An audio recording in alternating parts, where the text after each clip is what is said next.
When it comes to historical events, the Vincennes and Lawrenceville region is filled with American firsts. And recently, another one of those firsts literally flew into our area.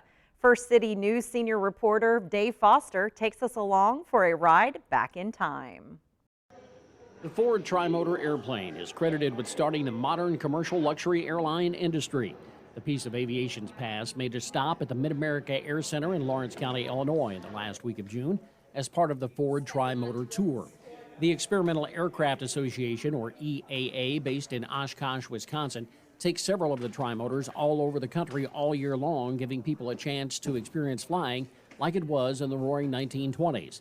Volunteer tour pilot Ashley Messenger with EAA tells us it was the famous automobile manufacturer that started it all. The airplane you're sitting in is a Ford TriMotor built in 1929. And yes, we're talking about Henry Ford. Messenger says Ford had an interest in the progress of aviation, but not in flying himself.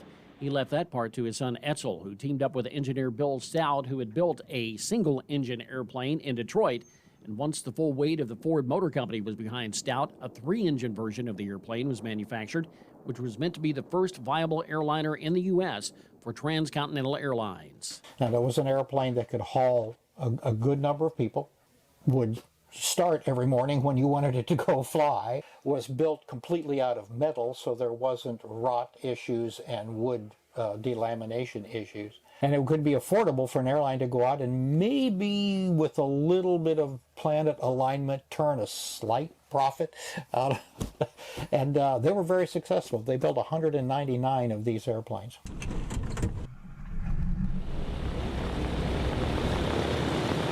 The airplanes are good for about 300 miles before having to refuel, and they only flew in the daylight, meaning that if you were going to go across country, you would have to take a train at night to get to your next plane. It took about 2.5 days to go from coast to coast.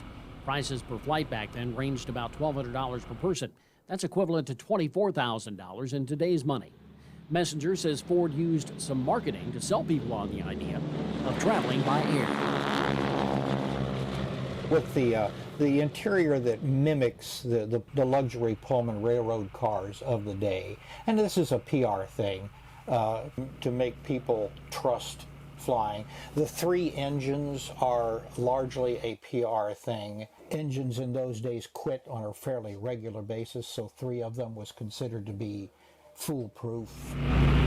Pilots went up about 3,000 to 4,000 feet and followed the train tracks to get them from city to city because, as Messenger tells us, there really isn't a navigation system. Radio beam navigation came much later.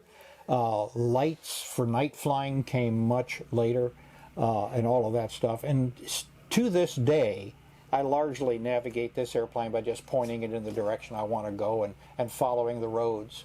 But I will confess that I do have a small Garmin GPS receiver on the paddle. When First City Focus took a flight on June 23rd, several others were there on that first day of tour flights at the Mid-America Air Center, including the Rios family, Ryder, Ashlyn, and 5-year-old Renly from Lawrenceville, Illinois. Father and son had never flown before. What'd you think? It was fun, but I almost got sick. It was fun, but he got a little dizzy. Yeah. How about you, Dad? I liked it. It was pretty cool.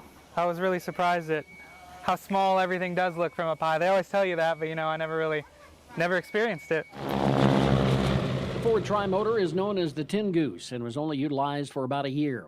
That's when the DC-3 came along about 1930. Many of the TriMotors were then used overseas for transporting people and cargo.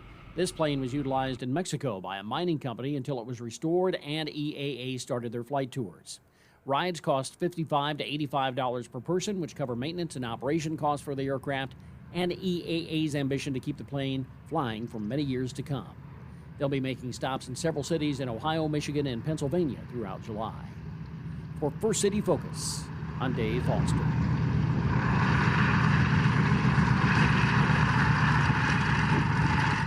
What an exciting flight back in time.